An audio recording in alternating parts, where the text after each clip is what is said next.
మనకు తెలిసిన వాళ్ళు ఎవరన్నా చనిపోతే వాళ్ళ ఏడుపు తగ్గగానే అడిగే ఫస్ట్ క్వశ్చన్ ఏంటండి? ఇన్సూరెన్స్ ఏమన్నా ఉందా అని అడుగుతారు కదా.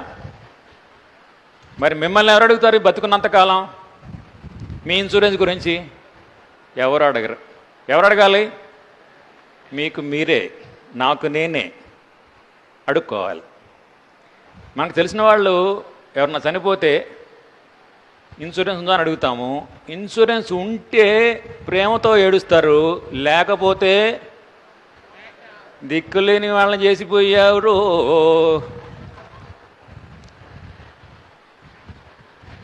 నేను 2 రోజులు ఊరెళ్తే మా ఇంట్లో 1000-2000 ఇచ్చి వెళ్తా.